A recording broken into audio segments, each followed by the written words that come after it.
gostaria de cumprimentar a mesa na pessoa do Dr. Donald Burris, da historiadora e diretora executiva do Museu Judaico de São Paulo, doutora Roberta Alexander Sanfeld, do professor da PUC de Minas Gerais, Dr. José Alfredo Baracho Júnior, da doutora Carolina, colega juíza federal, aqui representando a JUFESP, Caroline Scottfield Amaral. Dizer que é uma honra para a Escola de Magistrados da Justiça Federal da Terceira Região recebê-los aqui, para falar de um tema tão interessante, tão palpitante, para quem assistiu o filme, a maneira responsável, a estratégia traçada, como foi o caso conduzido pelo Dr. Donald Burris, isso desperta a vontade de ouvi-lo, saber um pouquinho mais sobre esse caso. Nós estamos com o tempo um pouco limitado, então nós vamos dividir da seguinte maneira: o Dr. Donald Burris vai falar um pouco, depois o professor José Alfredo e também a doutora Roberta. O Dr. Donald, ele é formado em Direito pela Faculdade de Direito da Universidade de Georgetown, é oficial de gabinete do juiz James Browning, do Tribunal Ninth Circuit, professor universitário em renomadas universidades. Durante 36 anos, foi advogado atuante em tribunais e na área de direito empresarial.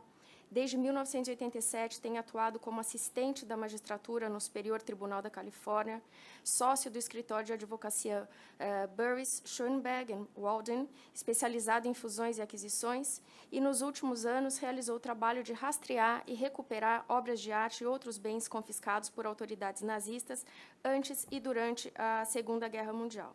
O caso mais conhecido é justamente o que nós vamos tratar aqui, que são os quadros do pintor Gustav Klimt, que estavam em posse do governo austríaco, mas que, na verdade, pertenciam a pessoas que contrataram o escritório para recuperar as obras. Então, sem mais delongas, eu passo a palavra ao Dr. Donald. Okay.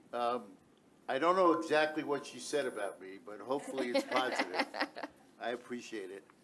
It's a real honor to be here and to be before federal court personnel.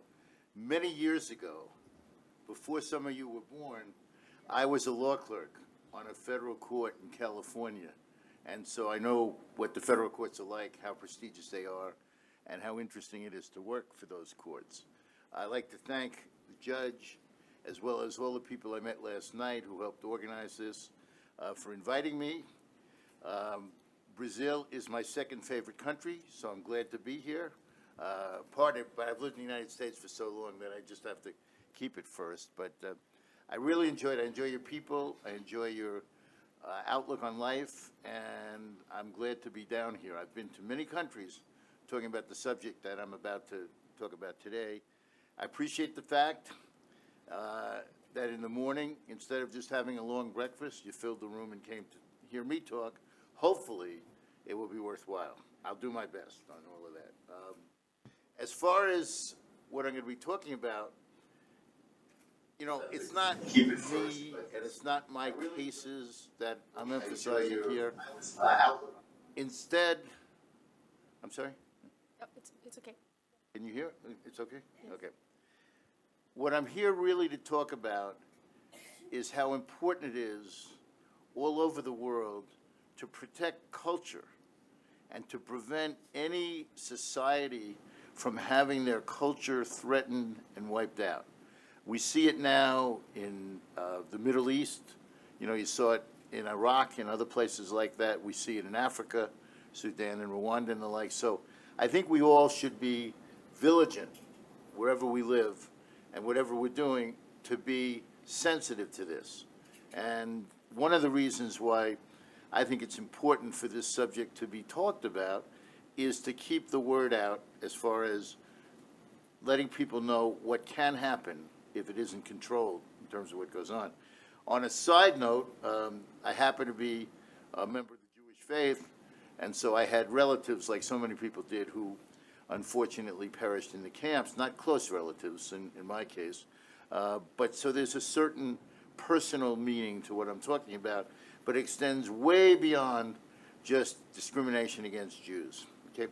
I also have to apologize because many of you may have seen the movie Monuments Men with George Clooney, okay? The problem is, when people invite me to come, somehow the people who are coming think they're going to see George Clooney. Now, I ask you, use your imagination, okay? A little bit older, that kind of hair. He happens to be someone I know, and it's funny because I once told that joke when I was filling in for George and speaking before an entertainment group in Los Angeles. But there were, of course, two movies. The first one was the George Clooney movie on the Monuments Men, and I will talk about the Monuments Men a little bit later. And the second movie was the one that we showed last night, Women in Gold. If you haven't seen it, you really ought to see it. I have to explain to you that if you're looking for me, I'm on the cutting room floor, okay? I'm one of these actors who they don't show. They showed you my partner, Randy Schoenberg, but they forgot to tell you that for 10 years he had a partner named Don Burris. So that's my role to play in terms of what's happening. And Randy, after the case, decided that he would retire. He's much younger than I am, but he decided he would retire. So he left to me the projects of taking the cases all over the world and then also speaking to people. So that's what I'm doing here in terms of hopefully accomplishing something. I got into this field, those of you who are younger lawyers or, you know, younger judges or starting careers or the like, you're probably interested in how do you get into the career of being a looted art lawyer? It was a complete accident in my case, except for my wife, who is in the room here and has traveled with me and loves Brazil. This is her first trip. It's my second. But basically, I got into this by accident. About 20 years ago, I walked into an elevator in my building. Have you seen Women in Gold, any of you? So you remember Randy Schoenberg is the lawyer they feature. So I walk into an elevator 20 years ago in my building, and I see Randy Schoenberg, who I knew. His father was a judge and a friend of mine. And I said, Randy, how you doing? He said, well, I'm not doing so good. I opened a practice on my own. I'm not really getting the clients. I'm upstairs. I'm not with the law firm or anything. I said, Randy, I tell you what, I'm so busy right now. I need your help. I said, come on down. And although you're theoretically, in theory, one of my tenants, really you'll be a lawyer in the firm. And he came down, he did some good work. And one day, about 6 months later, I'd given him a good portion of the firm. And about 6 months later, he came down, he said, you know, Don, I want to discuss with you, I have a Jewish case, is the way he described it to me. And I said, oh, what's it about? He told me about the Klimt case. He told me that everyone had told him it wasn't going to get anywhere. They called him Don Quixote. So he said, now that I can have Don Burris as a partner, we can both be Don Quixotes in a sense. And so he asked me if I'd be interested, and I said, sure.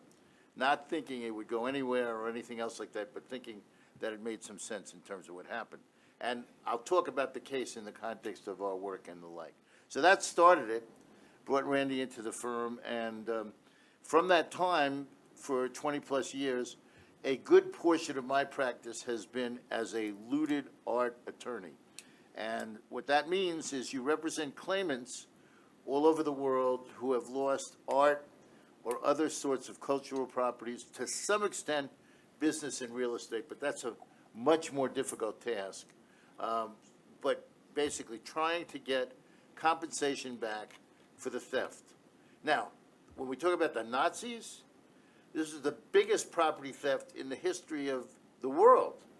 You can't imagine, you know, during the years the Nazis were in power between, say, 1933 and 1945, it's been estimated that the Nazis stole 1/3 of all the valuable art in Europe. You know, so one out of every three pieces, one out of every $3 was basically given to Nazis. And then on top of everything else, I don't know if you read about this. Did you read, by the way, do you want Jose to translate some of this? Oh, is it being translated? Todo mundo está conseguindo compreender, até que, porque o Dr. José Alfredo está lá resolvendo a questão dos slides, mas tá dando para compreender? Então, it's okay to figure? Yes. Okay. And in any event, I'll be here this afternoon and give a repeat performance, okay? We'll bring somebody in Portuguese. But this is such a large seizure, and so much money was stolen, and so many lives were affected, And of course, one of the reasons why you didn't hear that much about it after World War II is that if anybody survived the Holocaust, that was, if they lived through it, they'd be lucky. And if they could find some relatives, they'd be lucky. So the people were not as concerned about art and about getting back property at that time. It was only later on where they decided to try to restore it. And I'm happy to say that it was governed in part by lawyers, not just in America, but all over the world. It's a very small group of lawyers who practice in this field. You know, you can almost count them on your hands. Just, I always call it a small fraternity and sorority.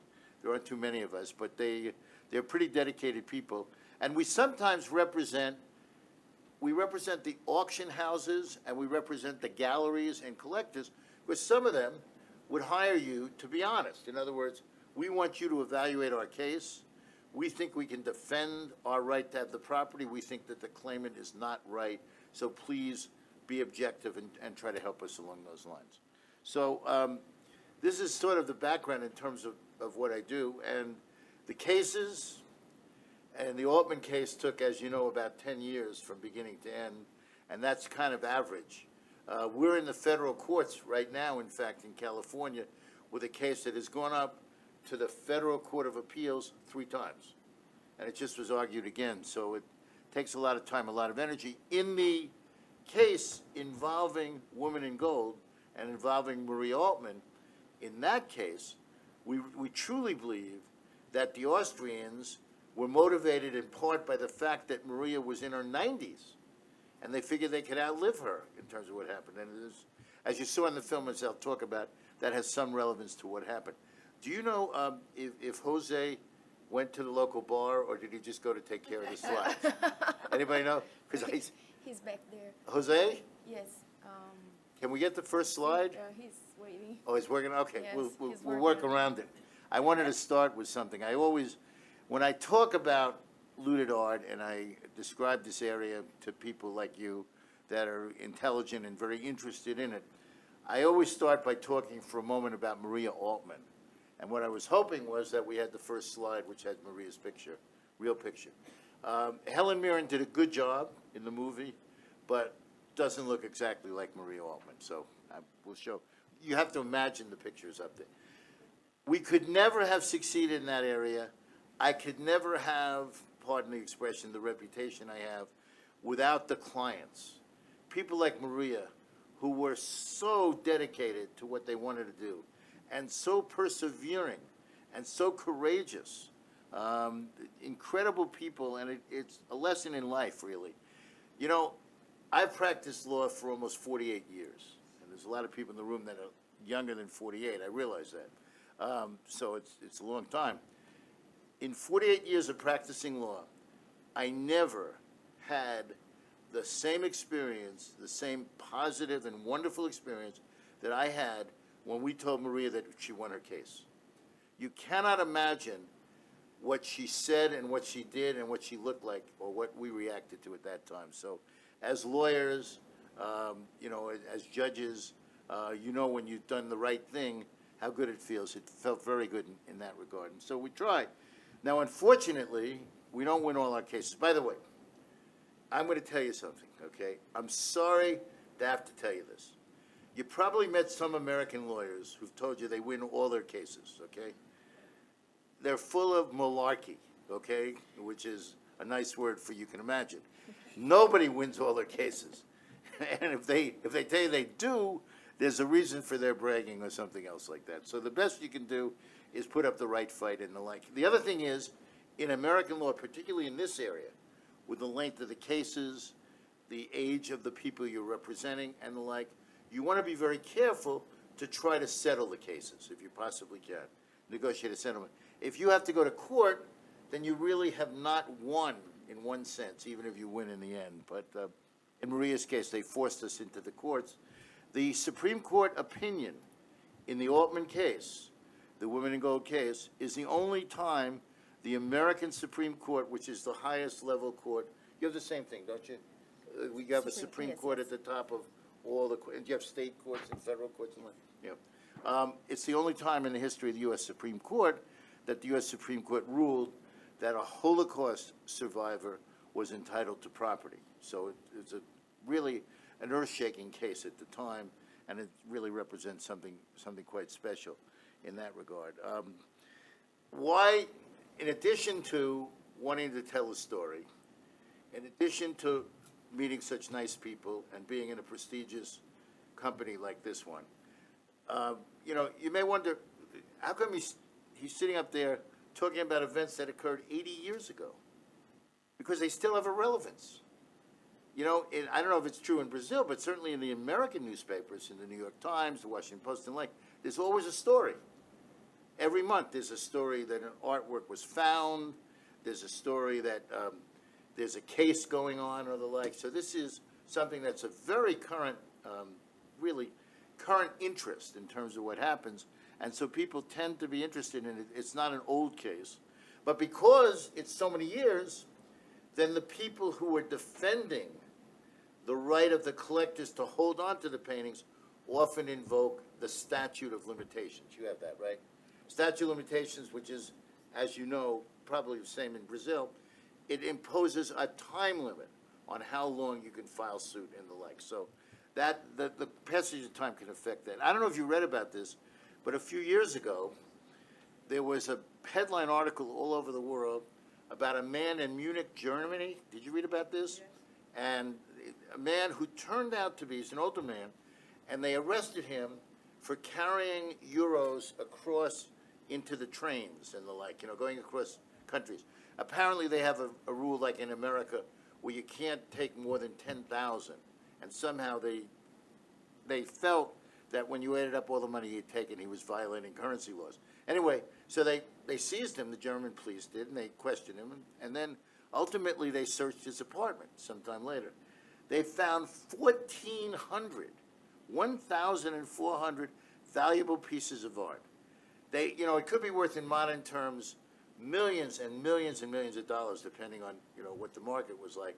And it turned out that all the cases that we do have a story, which is the other reason why they're relatively interesting in terms of talking about them.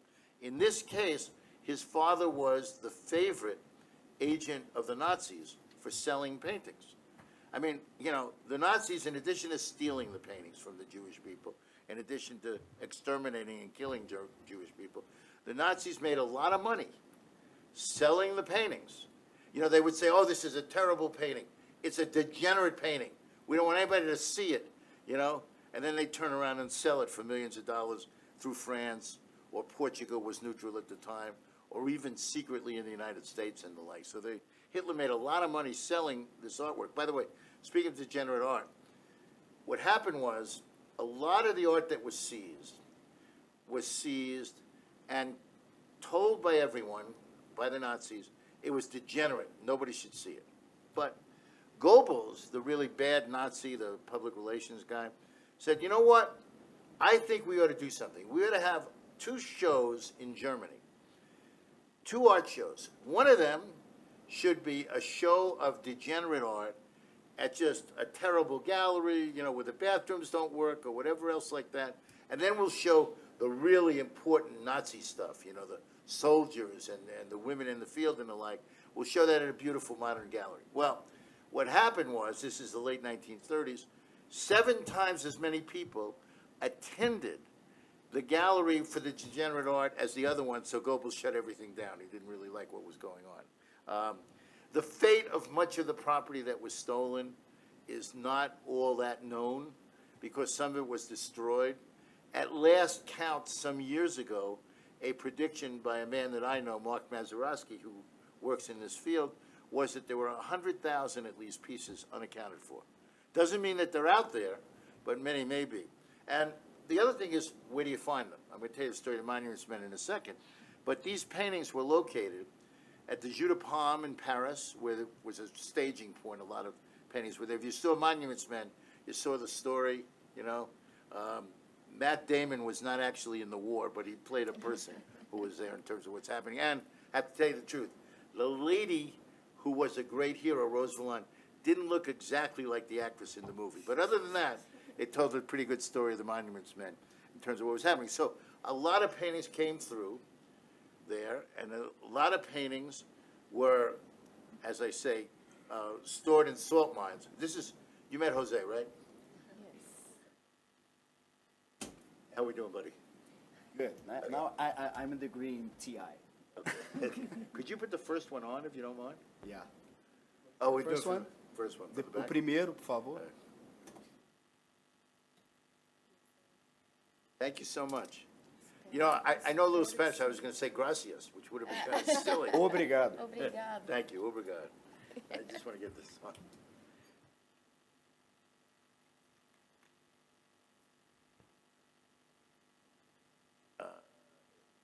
Let's see, it is coming on, right, Jose? Yes.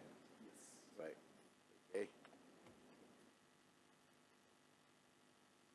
Jose, by the way, is a good friend of mine, and in addition to being a leading lawyer in Belo Horizonte, he is a filmmaker and a film producer, and he works with a lot of my clients. Okay, so, this is just the title. I basically call it Tragedy to Triumph, Reflections on Litigating Looted Art Collections, the cases I'll talk to you about. This is what I wanted to show at the beginning. This is the real Maria Altman. Oh, that's good. Saving that. One of the most spectacular human beings I've ever met in my life. Now, I don't know all of you, so I'm sure you're probably equally spectacular. But right now, we'll leave it with Maria. Just an incredible person. She died a few years ago, and I'm happy to tell you that her son, who I knew pretty well, she had a couple of kids, told me that, you know, just before she died, she mentioned to her children how happy she was that our firm had done what it did and how good she felt about everything. You know, people want to know, for example, why our clients don't want to put the paintings on their walls, you know, after they get them back. Because it's not just because they get a valuable amount of money for it, and most of them are not that wealthy, but it's also because it's totally impractical. I mean, can you imagine you just were awarded the rights to a $135 million painting, and you're going to put it on the wall to your garage, you know, something like that, and you're going to tell your kid or your grandchild, don't touch that, you know, it's worth so much. Vocês acham que ajuda se eu for aos pouquinhos traduzindo? Sim? Ah, então tá.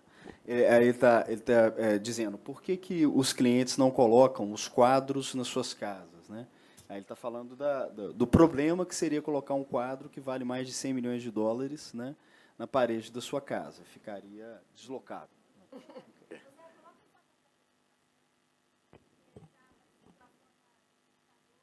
Não está comigo, tá?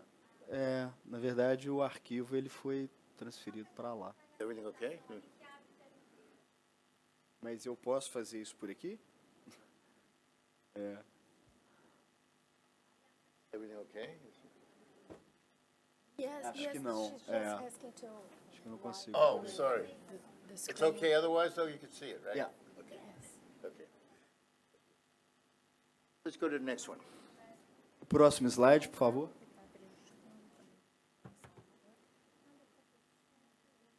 I'd like to use the slides now that we have them as a backdrop to what I was talking about. So remember, the last thing that I mentioned to you was we were talking, there you go. We were talking about where paintings were found and the like.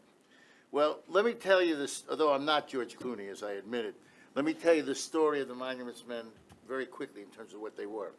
They actually were a division of the United States Army that was set up just after the war began, and so it was tough fighting at the time and everything else like that.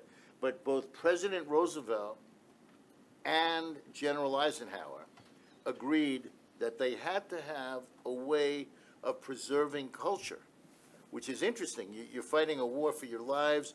Pearl Harbor, we had such a bad experience, and yet the people in charge in America, I'm proud to say, recognized the need to try to protect cultural monuments and the like. And there was a group of hundreds and hundreds of these soldiers. They were all assigned to the regular army. They carried guns and the like, but their job was mainly to make sure that they could protect cultural properties. And as the Allies were winning the war, then they would try to get the properties themselves back in some way. And that's the story in terms of what they did. It's not fair to call them monuments men. There were some very capable monuments women, so we're going to call them monuments people, okay? But they really did a good job in terms of what was happening. Ok. Bom, após durante e após a Segunda Guerra Mundial, havia pontos de vista divergentes nos Estados Unidos a respeito da recuperação de obras de arte. Então, o presidente dos Estados Unidos, né, Franklin Delano Roosevelt, e o então general, depois presidente Eisenhower, eles divergiam sobre isso porque significaria destacar um grupo de soldados preparados para o combate com o objetivo de recuperar a propriedade privada, quadros que pertenciam a particulares. Então, havia uma divisão nos Estados Unidos. Entretanto, apesar desse destacamento, né, que está retratado no filme ter sido designado, ele foi um destacamento com um papel, pelo menos do ponto de vista do aporte que o poder público forneceu a eles, bastante secundário. Next slide, if you could. Slide. Próximo slide. It's on me. Oh. Okay, sorry. It's on me. Jose, slide.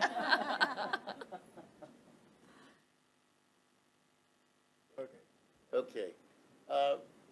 My wife is hidden in the audience, so she's here right now. It's someone who organized something in New York. The reason I have this picture, the man that is second there, the man next to me, is the last surviving monuments man. His name is Harry Etlinger, at least the last surviving one who's capable of talking and coming to shows and the like. It was funny, when I organized it, I was speaking in New York, and Harry lives in New Jersey.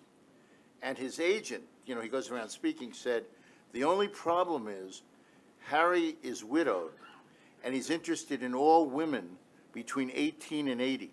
So tell him to be careful and be ready. Esse senhor que está à direita dele na foto, né, Yeah. é um dos que participavam desse destacamento do exército americano para recuperar obras de arte que haviam sido roubadas pelos nazistas, né? E ele disse também que ele era um homem muito interessado em mulheres, não é isso? If you saw the movie, Harry's role was the German immigrant who came to America, settled in New Jersey with his parents. He had the last legal bar mitzvah in Germany before Kristallnacht, the last one that they could do. They got out. In fact, the family was supposed to leave in about a week, and their rabbi came to their door and said, get out of here today. Take one suitcase and go. It's very dangerous. So he came over to New Jersey. Esse senhor, ele é originário da Alemanha, foi para os Estados Unidos com a sua família e ele teve, na verdade, uma oportunidade que muitos não tiveram, que foi de sair, ainda que apenas com uma pequena mala, mas teve a oportunidade de sair da Alemanha e ir para os Estados Unidos e se estabelecer no estado de Nova Jersey. And Harry's role in the movie, which was accurate, he joined the army as a young man, and he was in Europe, and he was assigned just to a regular unit, and somebody found out he could speak German, obviously, because he grew up there, and he became a monuments man. And a great, great story about Harry is, as the monuments men were going through Europe, he got back to his hometown.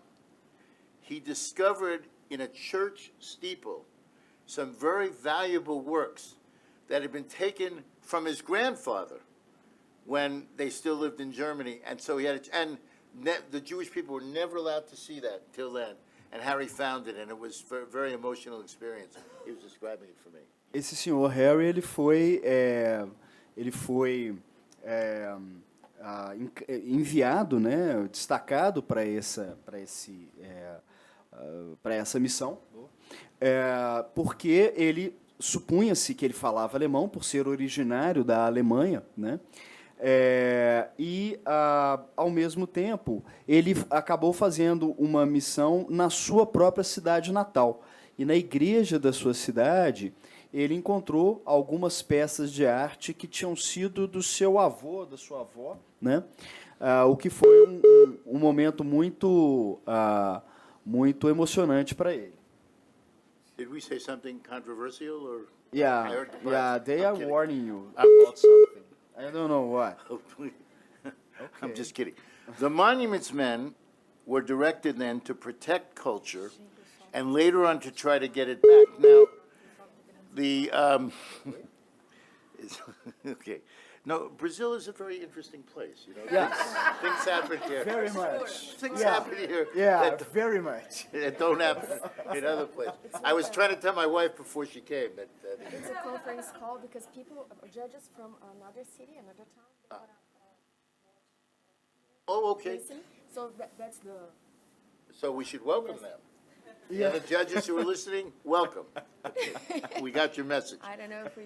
The got monuments it, men protected cultural property and then tried to get it back. The problem was, and it's not a problem, it's just how much could you do? We're fighting a war, we're trying to retrieve it, and unlike in the movie where Matt Damon takes a picture and puts it back on the wall of a house of a family, very little of that was really done. Instead, the monuments men took what they could back to the rightful countries. So if property was stolen from a French family, it would be given to the then government in France, and they were supposed to try to find the rightful owners. Now, that depends on the good faith of the governments, and some of the governments after World War II were not acting in good faith, as you know if you read Holocaust history, what happens to people who come back and the like. So they had a limited role, but an important role, get it back. And some of our cases right now, including a very big one, are based on the fact that the monuments men gave it back to the government in the country where it was stolen, but we represent individual clients who are trying to get it back from the government. And so we have a few cases like that. We have one in particular involving the man in Munich who had the treasure trove of paintings. He's died now, and so people are trying to get back the paintings to rightful owners. And, you know, so there's a lot of litigation about that right now because the monuments were only directed to go to a certain point. And, of course, how much time could they spend on it? Ok. Esse destacamento do exército americano, né, que o Donald está chamando de Monuments Men, que é o nome, inclusive, do filme, ele... Em português é Caçadores de obras-primas. É esse ok. o filme que ele está se referindo. E The Monuments são os homens do exército que pertenciam a esse esquadrão. Yes, she's translating them. The Portuguese is totally different. Oh, from I'm monument. sorry. Yes. I just make sure I wasn't talking too fast, that's all. No, no. You're doing Bom, fine. então, na verdade, eles recuperavam as obras de arte que pertenceram a particulares, mas o Exército não tinha condições de entregar essas obras a cada uma das famílias de quem essas obras haviam sido roubadas. Então, o que o Exército americano fazia? Esse destacamento recuperava as obras e o governo americano entregava as obras para o governo de cada país dos quais ele entendia aquela obra ter origem.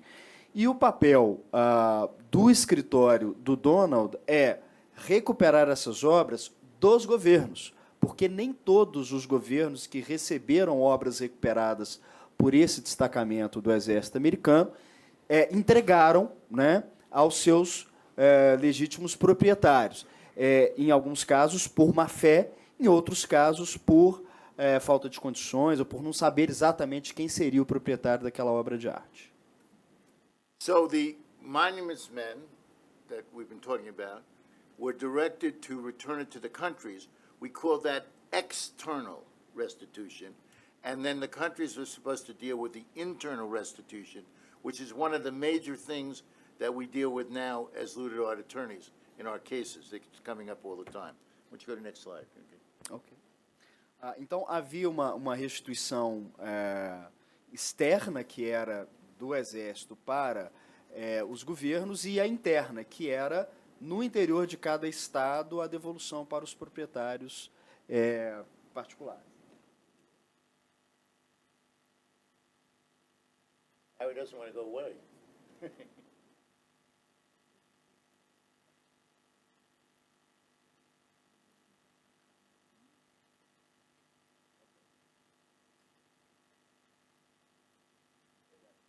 Okay, just a little bit on Adolf Hitler. As you know, whether from the movie or from history, Hitler was a failed artist.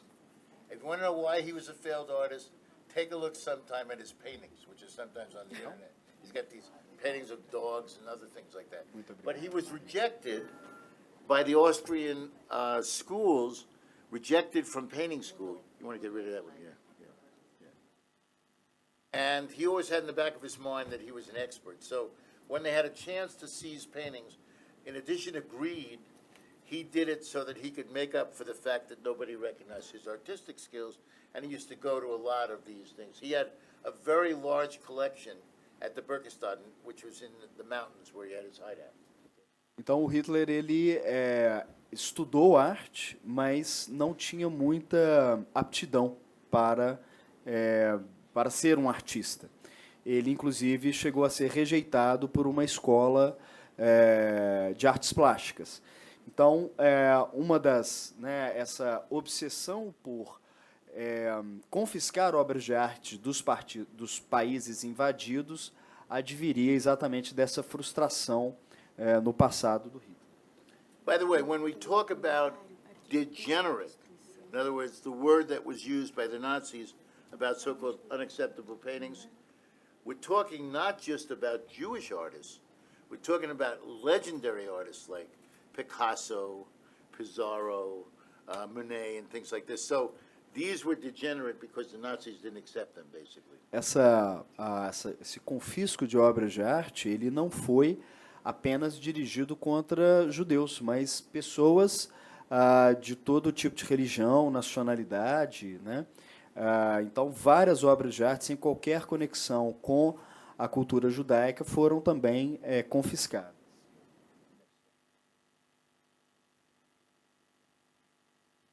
There's Hitler and his friend Mussolini looking at a statue, you know, in terms of, they preferred this sometimes to really nice modern art. Essa é uma foto do Hitler com Mussolini observando esse monumento, né, essa escultura. Interestingly enough, while there was some stolen art in Italy, not as much as Germany, not nearly as much. Não houve tanto confisco ou roubo de obras de arte na Itália como houve na Alemanha.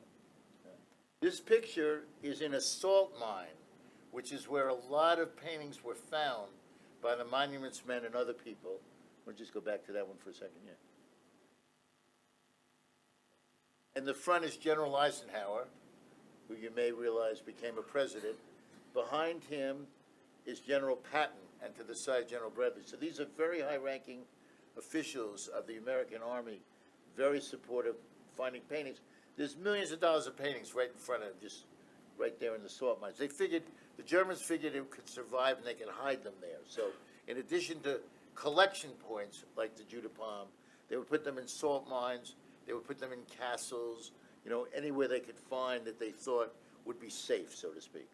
Então, os nazistas escondiam essas obras de artes em vários locais, como em Minas, como nesse caso especificamente é uma foto que foi tirada numa mina. À frente está o general Eisenhower, que depois se tornou presidente dos Estados Unidos, no momento em que eles estão registrando essas obras que foram recuperadas e que, segundo o Donald, estão aí milhões de dólares nesses quadros que foram encontrados.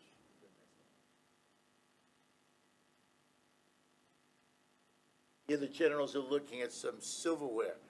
It's very hard to sue for personal property, like silverware and bracelets and the like, unless you have something like an inscription. It says to Joan from Bill with the year and things like that. So it's very hard. This is an exception. Just go back. It went to the next one by mistake. So this is an exception where you had the silverware, very valuable, was all together. You could try to restore it to the families. By the way, many times there was nobody to give it to. The whole family had been destroyed, so it was given either to the Jewish community or to some appropriate person in terms of what was happening. But that's an example of personal property that you can get in theory. Aí são peças de prata, né, que foram encontradas. Algumas em alguns casos era possível devolver ao dono porque tinha o nome inscrito, mas em outros casos não era possível identificar a quem pertenceriam essas peças que foram encontradas aí. Algumas são joias, outras não, mas de qualquer forma, em alguns casos era possível identificar o proprietário, outros não. E em alguns casos não era possível devolver simplesmente porque a família toda havia sido exterminada durante a Segunda Guerra Mundial. example of soldiers looking at something right in the salt mine itself, a very valuable Monet painting, just an example. There are two members of the Monuments Men. Some of the Monuments Men were just regular soldiers, and some were active in art. Some actually had careers running museums and the like and became famous in that area. Alguns soldados que pertenciam a esse destacamento, Monuments Men, alguns eram soldados apenas, né, mas outros eram pessoas que eram estudiosos de arte, envolvidos com o mundo da arte, até para identificar essas peças que estavam sendo encontradas. Especificamente, aquela é uma peça muito famosa de um pintor francês, né, e que vale alguns milhões de dólares também. They were found, you go to the next one, I'll just show you something. They were found in church steeples. Here's some engravings. This was found by not a Monuments Man, just an ordinary soldier, but very valuable engravings. Go to the next one if you would. Next one. Yeah, just another example. This is interesting because it's a Rembrandt, and nobody knew it existed. Nobody knew it had been stolen and had been taken from a private family, and all of a sudden you had a valuable Rembrandt. That this one actually went back to the relatives of the rightful owner. So it was a good story in terms of what was going on. There was, as I say, an unbelievable amount of art and an unbelievable collection in terms of what was taken. Now, artwork was taken, obviously, and put in these places, and when we got it back, it was normally given back to the countries of origin. Sometimes the artwork was destroyed. Sometimes it was conscious Nazi policy, and sometimes they were just jerks. There's a famous story of two Nazi soldiers and their French girlfriends going behind the Jeu de Paume and destroying a very, very valuable Picasso painting on a Saturday night for fun. I mean, this is the fun the Nazis had. Bom, esse pequeno quadro é um quadro do Rembrandt que ele não havia nem mesmo registro sobre a existência dele. Então ele foi descoberto durante essa campanha desse destacamento do exército americano, e esse especificamente foi devolvido para o seu proprietário. Agora, muitas obras não foram recuperadas porque alguns soldados destruíam essas obras simplesmente por diversão, né? Então, nem sempre esse trabalho teve sucesso, algumas vezes por causa dessa perversidade. Now, some of the paintings were taken by individual soldiers and brought home as souvenirs. I have a good story in that regard. Okay. Alguns foram os próprios soldados, porque ele mostrou a foto de um soldado, não foram apenas soldados do destacamento Monuments Men que encontraram obras de arte. Havia um destacamento especialmente destinado a isso.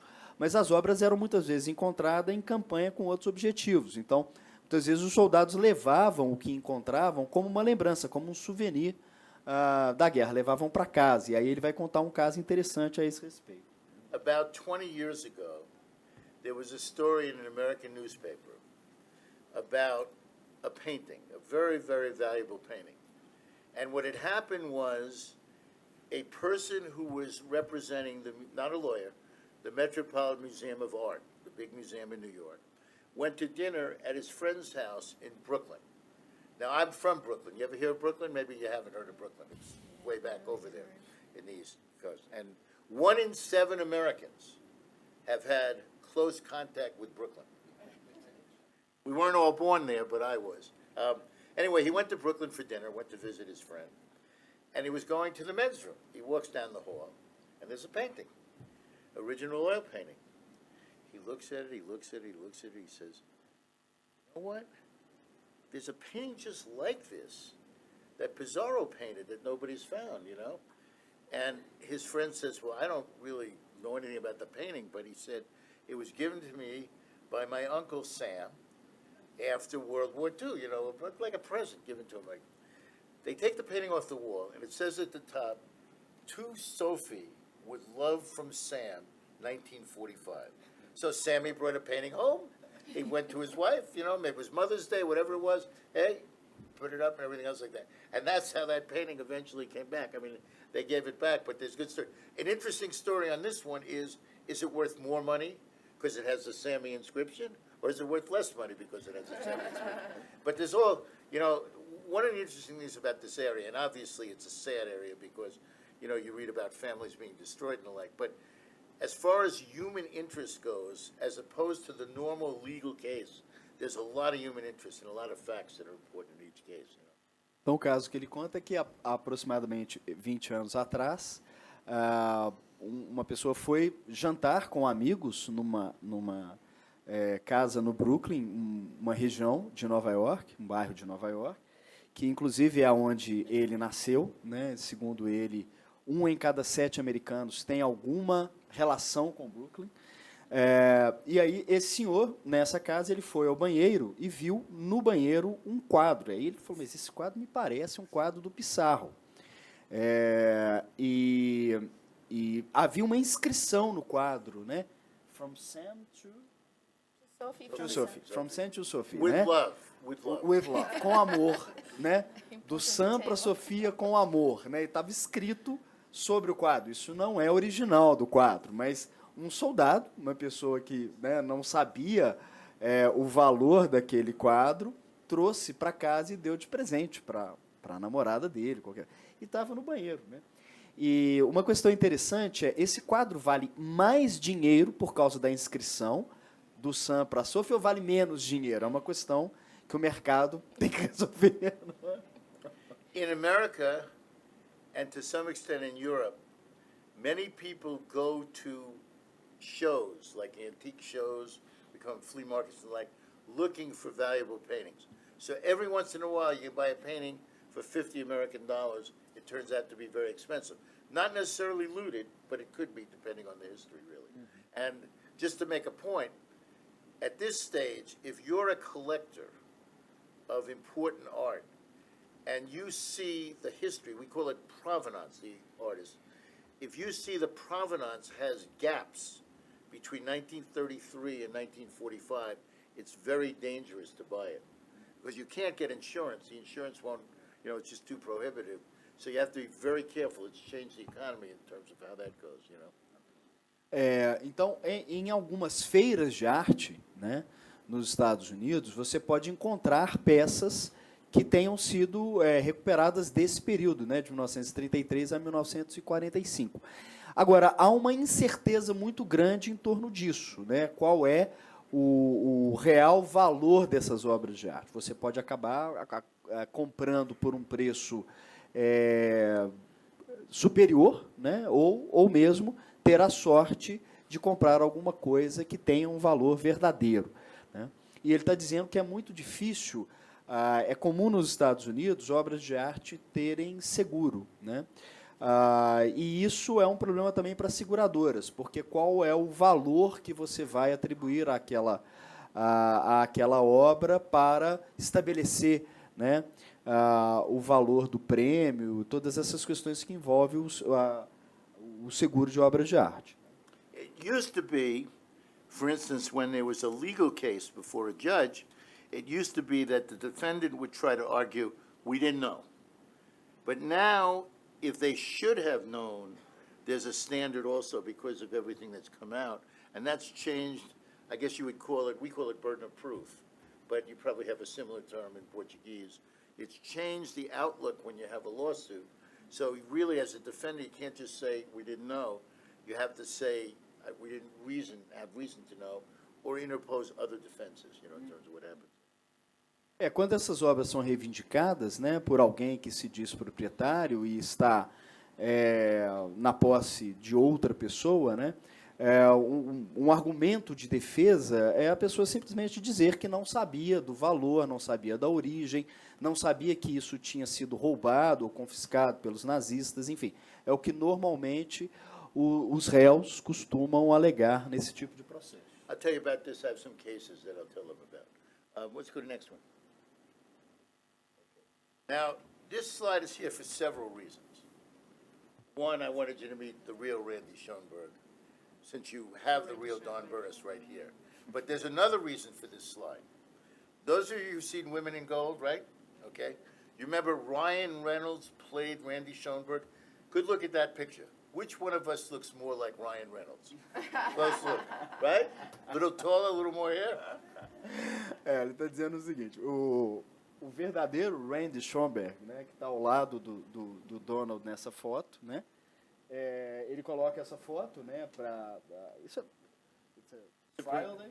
This is the Supreme Court. We're outside the court. Yeah, it's in the background. No dia em que aconteceu o julgamento na Suprema Corte, né? Mas ele coloca essa foto para mostrar quem realmente se parece mais com o ator do filme. E ele se parece mais, segundo ele, com o ator do filme do que o verdadeiro Randy Schomburg, né? And look, all joking aside, I'm very proud to be Randy's partner. He did a brilliant job, so I'm very proud. I'm just being, funny. I'm not trying to say he didn't do a great job. Brincadeiras à parte, né? Ele tem muito orgulho de ser sócio do Randy porque ele fez um trabalho brilhante nesse caso da Dama Dourada. Go to the next one. Só um detalhe, porque quem não viu o filme, né, o ator que faz o papel do Randy é um autor bem mais alto, bem mais novo, né, bem mais vistoso. É fundamentalmente como ele, like him. Okay. Let me start telling you about the cases themselves, okay? First of all, you're going to see in a minute, actually, you can show all these. You show all five for a second. Just let them focus on it for a second. That, of course, is Women in Gold. No. No, you're going the wrong way. Next one. Okay. Next Next one. one? Yeah. Second one, stop for a second. Okay, the first one, was sold to Ron Lauder, from the movie, and women particularly know Estee Lauder Cosmetics. I was asking last night, apparently there's controversy. I can never tell if Estee Lauder makes men's cosmetics also. I have no idea. Last night, some people said they did, and other people said they didn't. So I don't know the answer to that. But this is Ron Lauder bought it. He was very nice about it. He set the price at $135 million before the case was even decided, and that was very fair, okay? This one? Go back, no, Women in Gold, just the real Women in Gold, let them focus on. I mean, it's a fantastic painting. I'm not saying that because it was our case. And it was really interesting to see it. You can now see it at the New Gallery in New York, which is a building owned by Ron Lauder, and runs a museum there, open to the public, okay? And I'll tell you a little secret, okay? But don't say you heard it here, okay? Tell him that you're a very good friend of Don Burris, and therefore you want to take advantage of the free admission that Don Burris's friends get, particularly if you're a judge or somebody important, okay? Bom, o quadro, né, a Dama Dourada, está agora numa galeria em Nova York, né? E se você quiser uma entrada franca, né, nessa galeria, fala que é amigo do Donald Burris, que aí vocês vão Just entrar don't lá. go all at once. I mean, that would be a little dangerous. Vai um de cada vez para não dar muito na vista. Yeah. Okay, let's go to number 2 for a second. I'll tell you about okay, number 2, Klimt painted Adele in 2 portraits. She's the only woman we know of that he made more than 1 portrait of. Okay, this is the second one. This is a little bit more of an Asian theme and the like, obviously, as opposed to Women in Gold. Also, very nice painting. Now, when the paintings were sold, go back to it for a second. Okay. When the paintings were sold, the first one was sold to Ron and just shipped to him, and the other 4 were auctioned at Christie's. You may have Christie's in Brazil as well, big auction house. And when they're auctioned in a place like that, you have surrogates, you have agents who raise their hand. You don't know who they are. You don't know who they represent. We found out about 6 months ago who bought this painting. And you know who it was? Oprah Winfrey. You've heard of Oprah Winfrey, right? Okay. Mm-hmm. Oprah Winfrey bought it. Now, she bought it for 80 some odd, about, I think, $80 million. Now, she sold it to a Chinese guy for like $120 million. So Oprah made some money on this painting. We don't know about the others. The other 2 may be anywhere for all we know. They may be in Steve Wynn's gallery. They may be with somebody rich in the Middle East. We're not sure as far as that goes. We just don't know, in terms of what happened. A Adele Bloch-Bauer é uma das poucas pessoas que foram retratadas mais de uma vez pelo Gustav Klimt. Então ele mostrou a Dama Dourada, né? E esse outro quadro que tem motivos asiáticos. E esse quadro ele foi adquirido num leilão, numa casa de leilões chamada Christie's in London. This was Christie's in New York, New actually. York, ok. It's everywhere, but it was Christie's, in New York. então a casa de leilões. Christie's and Sotheby's tend to be the big auction houses for expensive paintings in America. É uma casa de leilões muito importante, chamada Christie's, em Nova York. Acho que ela tem também em Londres, não sei. Mas, e foi adquirido por 80 milhões de dólares. Né? E quem adquiriu foi a Oprah Winfrey, aquela apresentadora de TV, né? Future President of the United States. Right? She wants to be. Ela quer concorrer à Now, presidência. I can't get political, or if I was political, I might say, God willing. Bom, é porque ela às vezes sinaliza a intenção de candidatar à presidência dos Estados Unidos. Mas foi comprado por ela e depois ela vendeu para um museu chinês, não é? Chinês? Por 120 milhões de dólares. Então ela lucrou 40 milhões de dólares, o que para ela não significa muita coisa. Show me other clips. The next three paintings are landscapes. They're very good, actually. They're almost impressionistic, this one, then the next one. This is all part of the package that went before the Supreme Court. You show them the next one, too. Kind of pretty. I think it's a nice use of colors. Any art questions, go to my wife after this, because I don't know anything. You have to ask her those questions. okay? Ele está dizendo que qualquer questão especificamente sobre arte tem que ser feito para a And Patricia, Jose will which is- translate. que é a sua esposa. Né? Então, se vocês quiserem fazer perguntas específicas sobre arte, That's fine, this is a good. Patty está aqui para This is the ajudar. last landscape, very nice. Isso? Okay, yeah. Going down. Ok. But then one more. One more. Okay, this one has a little different story. It was once part of the package she was claiming.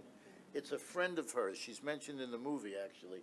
But the courts decided on this one that another Holocaust family had a better case. Now, this is a very suspect case, and I'll tell you why. When Discovery, use that term here also? What's that? Discovery? Discovery, Yeah. interrogatories and things like that. When Discovery was going on, the main witness in favor of this family was an older woman, okay, could hardly remember anything except for the painting. You wonder, I don't want to say this in front of judges, that lawyers sometimes could prepare clients to tell things, but it was really weird. There were things she didn't know. Oh, that painting that was on that wall and the lights, always suspect. It was a nice family, and it's hard to argue, with that, and the judges were fair and the like, but that was the story of this painting. Now, let me tell you briefly, because you know the story, and there's a few other stories I want to tell, and I don't want to dominate time here. The story of the case of Maria Altman. Okay. So first of all, I told you. Just a second. Just tell them about, just translate. Okay. You go. Okay. Okay. Sure. Esse quadro, quer dizer, Sorry. a Maria Altman, ela reivindicou um conjunto de quadros, não foi apenas o quadro A Dama Dourada. Né? A Dama Dourada tem um significado simbólico, etc., mas foram vários quadros que ela reivindicou. E esse era um dos quadros, né, reivindicados, e, enfim, ela teve sucesso e ele agora vai...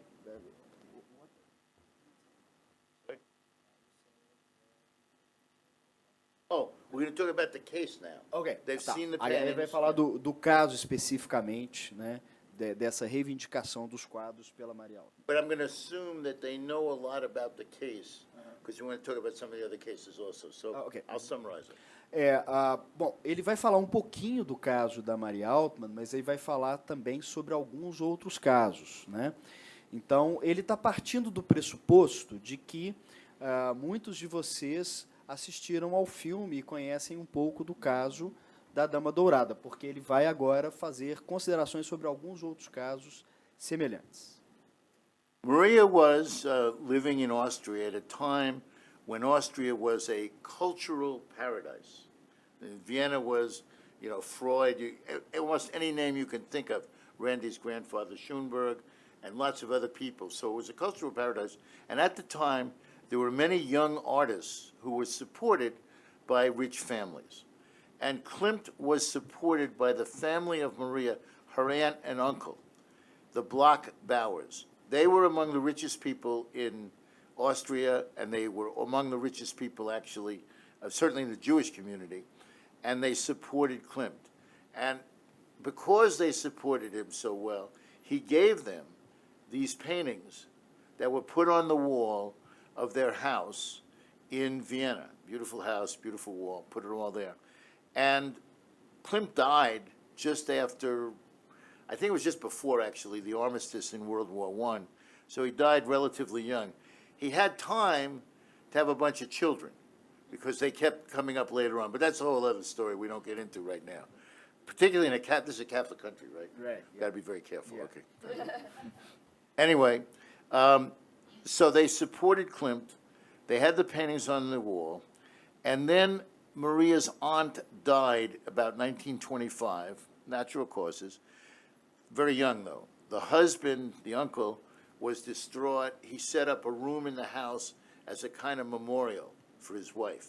So what you saw in the movie was not totally accurate because the paintings were actually closer together, but they were hanging there for quite some time. Bom, a Áustria, nas primeiras décadas do século XX, era um país efervescente do ponto de vista cultural. Então, ele fez referências aqui ao Freud, né? Na área do direito, o Kelsen, nas artes, o Gustav Klimt, né? E vários outros. E na música, né? Schoenberg, que é avô do Randy Schoenberg, né? Schoenberg é um músico, um musicista muito famoso também, então era um momento muito efervescente. A família Bloch-Bauer é uma família que foi um tipo de mecenas do Gustav Klimt. Então, a família ajudou a financiar o trabalho do Gustav Klimt durante muitos anos, e por isso o Gustav Klimt presenteou a família Bloch-Bauer com alguns quadros, né? Que são os quadros que posteriormente foram reivindicados pela Maria Altmann.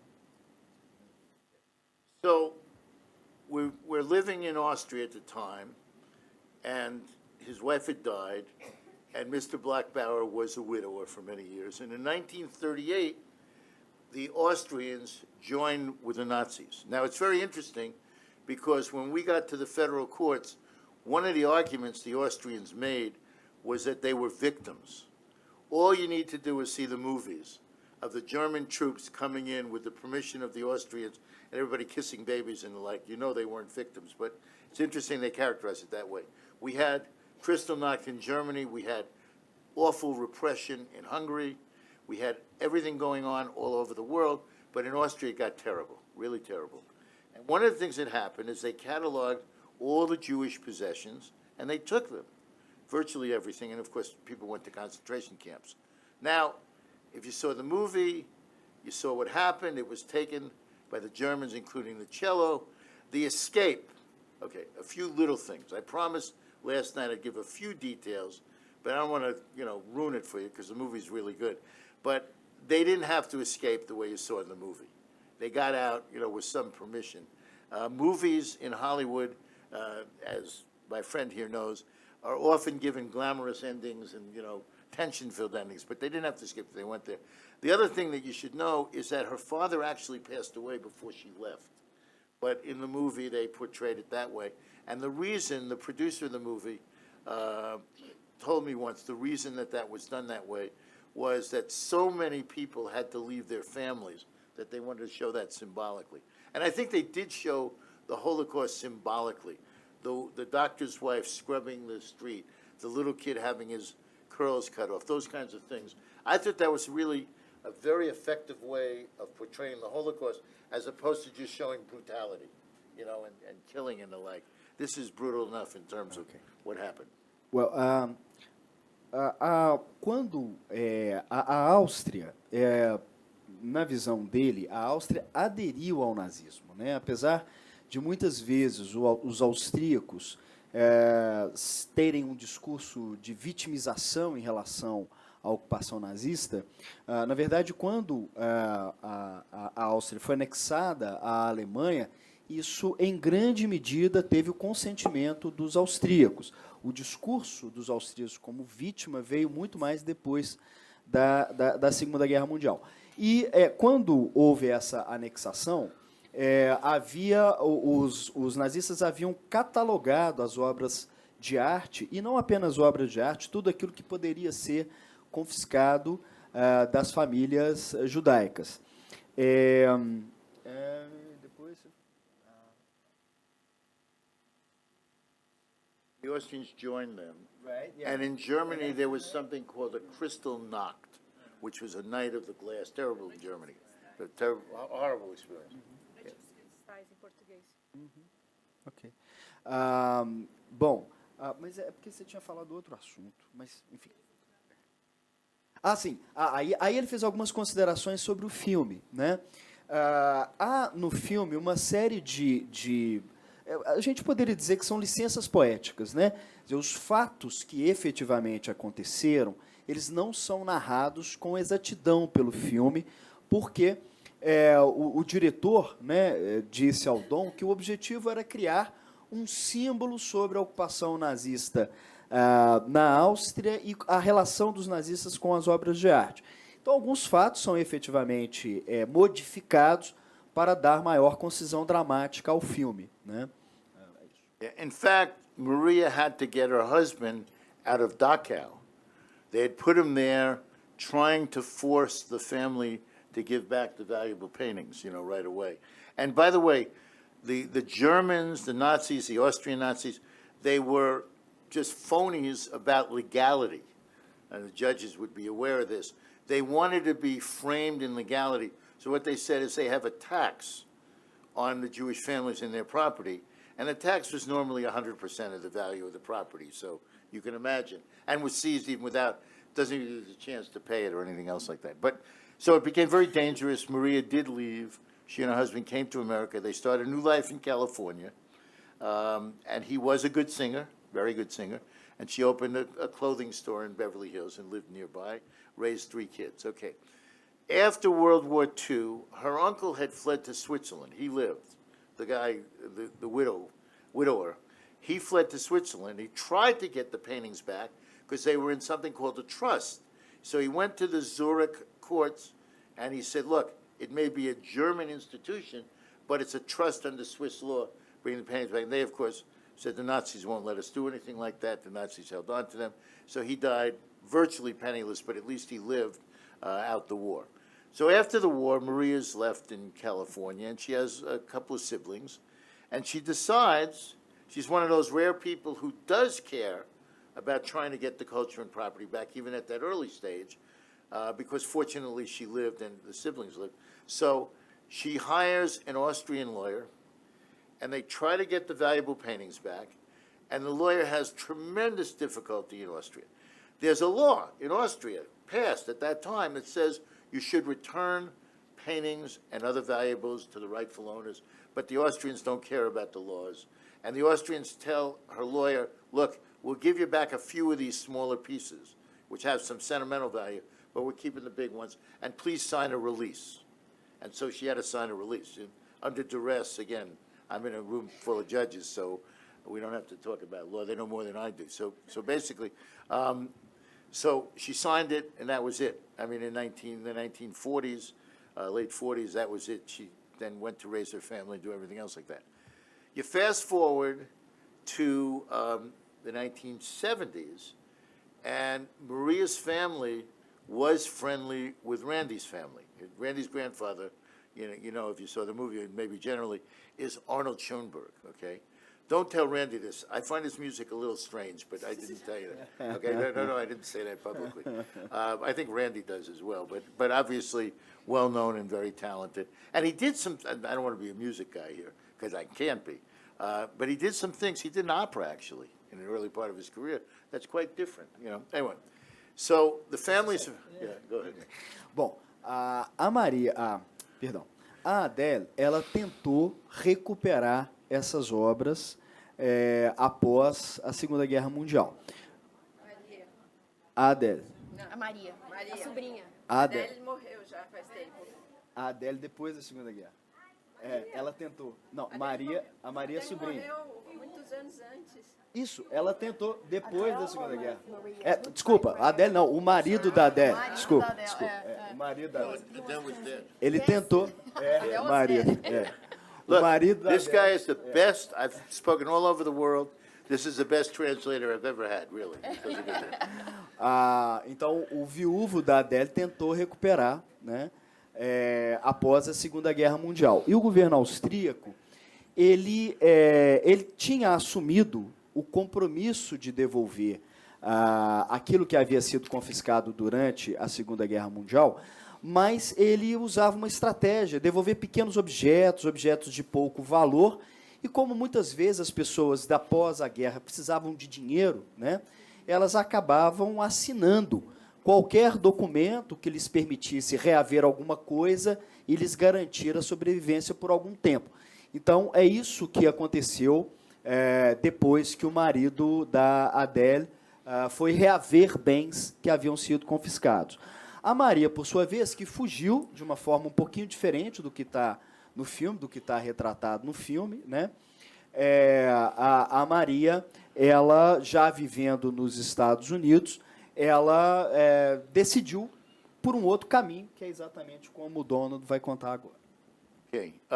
In the 70s, as background, I explained to you that Maria's family was friendly with Randy's family, and she was talking to Randy, who was a young lawyer at the time, about this whole situation, and her sister had died, as you saw in the movie, and there were some papers that she found this thought would be interesting, and unlike the movie, Randy didn't turn to her and say, I don't know anything. I mean, you know, he's a bright guy, and he had some idea of sovereign immunity and the like, and we both were able to deal with jurisdiction later on. So anyway, there's a conversation, several of them actually, and Maria tries to sue in Austria. Remember, there's a statute. By the way, of the 10 or 11 countries that were overrun by the Nazis, almost everyone, with the exception of Poland, has a statute that says, give the property back if you find it. But Austria had one, but they had ignored it for a while. And so Maria goes to the court in Austria, says, you know, I'd like to sue. And they say, fine, we'll be glad to hear your lawsuit, but you have to put up as security almost every one of the assets that you have. You know, and she wasn't a wealthy person, but in any event, 100% of the assets, they call it in America security for cost, but silly.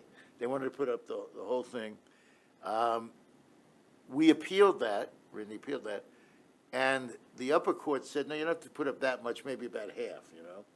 And the Austrians, being the nice, warm, loving people that they are, said, no, we're going to appeal the half. We want the whole. We want to go back up to your highest court in Austria and get the whole.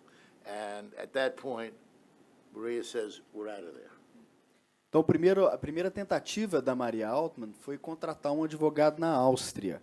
Mas, para viabilizar um processo judicial na Áustria, para reaver esses quadros, ela teria que pagar uma caução muito alta, né?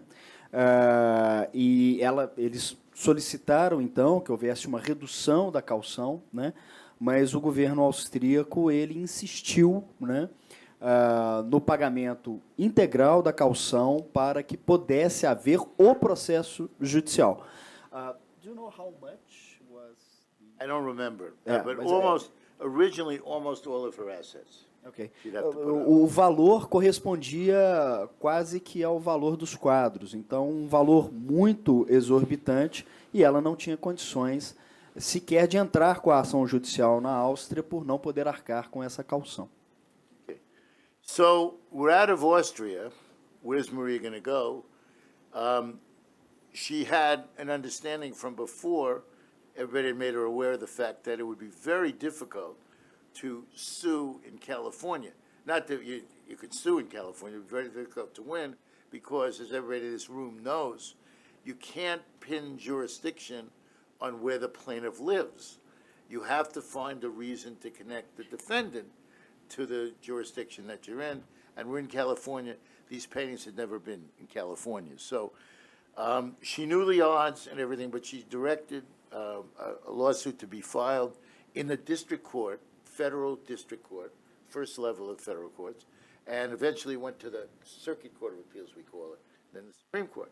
So we went into the district court, and the other side said, you don't have a chance at this. We're going to just blow this away on jurisdiction. You saw in the movie that Randy predicated it on the fact that there was doing business because there were books about this.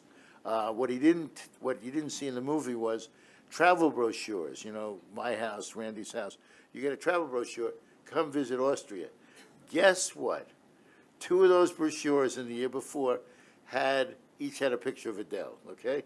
So, you know, you talk about, we have the expression in America, smoking gun, where you find something that's, so here we are with all this. But they said, oh, it's too remote still, it's too remote. And we made the argument, the district judge did go for us, she was a woman. Maria did say, I told you guys, we should have more women judges. And if they're all like Judge Cooper, who passed away not too long ago, then nothing could be great. There's a lot of stuff, you know, that she's an amazing person, as I started to tell you. Yeah. Okay. Bom, então, diante dessa dificuldade de promover a ação na Áustria por causa do custo, seria complicado também mover essa ação na Califórnia, que é onde a Maria Altman morava, porque a regra no direito americano, como de resto em vários países do mundo, né, é que a competência, né, é do juízo do domicílio do réu, né, e não o domicílio do autor. Então, a Maria Altman morava na Califórnia, ela não poderia, em princípio, mover a ação na Califórnia, já que o réu seria o governo da Áustria. Ocorre que foi encontrado, né, pelos advogados do escritório do Dom, e o filme mostra especificamente o Randy encontrando livros do Museu Belvedere, que é onde as obras estavam, né, em Viena, e nesses livros existe uma fotografia, né, dos quadros do Gustav Klimt que seriam reivindicados pela Maria Altman. Então, a venda, a comercialização desse livro, né, um catálogo de obras de arte, né, a comercialização desse catálogo pelo Museu Belvedere em território americano significa que havia atividade comercial desenvolvida no território americano e que, portanto, eles poderiam, o Museu Belvedere, o governo da Áustria, poderia ser acionado em território americano. Foi o que eles fizeram, uma corte distrital, né, foi apresentado o caso a uma corte distrital. O julgamento foi realizado por uma juíza e no filme a Maria Altman teria dito que deveria haver mais mulheres no Poder Judiciário, porque é uma juíza que acata o argumento de que a ação poderia ser movida em território americano, né? So in the first procedure ruling, the court said we had jurisdiction. They appealed this to the Ninth Circuit Court of Appeals, which is probably the equivalent of your Federal Court of Appeals, same thing. We call it circuits because in the old days they used to ride horseback on the circuits. And we won 3-0 before that court. At this point, when you go before the circuit court in the first place, you go before 3 judges who are picked out. If the case is important enough and enough justices vote on it, they can take it en banc. They can take the whole court can do it. So the Austrians tried to bring it en banc, and they had an interesting ally in the form of the United States of America. The U.S. decided to enter the case against Maria, not because Bush was anti-Semitic. I don't believe that he was. I think the reasons were twofold. One, at the time, we were in a position where we had some international conflict, and we apparently needed Austria. The railroads went through Austria. The second and more important reason was that the Bush administration wanted no limitation on executive sovereignty. They wanted to be powerful, not quite as powerful as Trump wants to be, but they wanted to be powerful in terms of what was going on. And there were cases filed at the time in our wake. The French case against the French railroads for transporting people to the concentration camps. A Japanese case against Japan for making Korean women into sex slaves. Italian case based on insurance. So there are quite a number of cases that were filtering into the American ranks, and the argument none of them really made it in the end, but the argument they made at the Supreme Court was, it's too wide and too consequential in terms of happening. So they decided to try to unbank it. Bom, então, na Corte Distrital foi reconhecida a competência de cortes americanas para julgar o caso proposto pela Maria Altman. Houve um recurso, né, e no caso de cortes federais, né, os tribunais regionais federais lá se chamam Circuit Court, né, que abrangem diversos estados no âmbito da jurisdição federal. E a questão ela ganhou uma dimensão maior porque havia o envolvimento do governo da Áustria. Então, um dos argumentos apresentados contra a Maria Altman é de que aquilo não era apenas uma discussão de direito de propriedade. Na verdade, aquilo ali envolvia conflitos internacionais, né? E isso alcançou também o governo Bush, porque o governo Bush ele queria que o poder executivo tivesse maior autonomia para solucionar litígios que envolvessem estados estrangeiros, que esses litígios não fossem solucionados no âmbito do Poder Judiciário americano, porque, se solucionados no âmbito do Poder Executivo, ele poderia dar o melhor caminho sob o ponto de vista da segurança nacional, estratégia militar e etc. E havia outros casos também envolvendo estados soberanos sobre matéria da Segunda Guerra Mundial, como, por exemplo, o governo francês, por ter permitido que as ferrovias francesas transportassem presos para os campos de concentração, né? O governo japonês, por ter abusado de mulheres coreanas durante a Segunda Guerra Mundial, enfim, várias questões que, se levadas ao Poder Judiciário, se decididas pelo Poder Judiciário, restringiriam a autonomia do Poder Executivo para decidir essas matérias de acordo com as conveniências das relações internacionais dos Estados Unidos. Então, o caso acabou ganhando uma dimensão bem maior por todas as questões paralelas envolvidas no caso. Okay. The court turned them down. There's a lot of stories about it. The federal government sent people to kind of lobby. Not supposed to do that with judges, of course. They sent people to lobby. But what had happened is I had clerked for the chief judge of that court, Jim Browning. So off the record, I did a little lobbying myself. There was another lawyer on the court, a woman that I've known for many years. She was in my mother's Girl Scout troop a long time ago. So I felt comfortable talking to the people. I didn't do it alone. I mean, the court decided not to take it on bank. And so the other side says, okay, we're going to take it to the U.S. Supreme Court. Now, in America, very few cases can automatically be appealed to the Supreme Court. Most go on what's called a writ of certiorari. We use that word, just a fancy word for we want you to take our case, review it. It takes 4 justices to review the case, not to win it, but to review it. They got 4 votes pretty quickly, as we thought they would, because it was a publicized case involving the United States, so it's going to the Supreme Court. And everybody says, you guys did a good job, congratulations. You can tell your grandchildren you almost won. Because everybody said, Supreme Court, Rehnquist and government people and everything else like that, not going to happen. Scalia and Thomas vote together. It's a long story. If you know much about American current Supreme Court history, you can relate to what I'm talking about. But, we prepared for the case and went up there, and Randy did a great job. I had a very special role, by the way. I sat next to Maria, and I made sure that she stared at the right justice at the right time. Very important, because the man or the woman might have been thinking something that we wanted to concentrate on. And that I had other responsibilities as well, but one of the things was there. And Maria was an imposing figure, a very stately figure, much bigger, by the way, than Helen Mirren. And she wore a hat. She just was really kind of impressive in the court. Court argument is held. Yes, it's true. One of Randy's early questions, not the Chief Justice, but Justice Souter, asked this question that was off the wall. Nobody understood. You see, Justice is looking around, what's he talking about? So exactly as portrayed in the movie, Randy says, stop for a minute because you're confused. You don't want to tell, one of you guys, I don't understand your question, but it was true.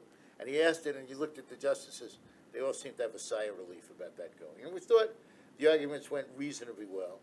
The government made the argument that there were too many cases that would be opened up. They call it floodgates in America.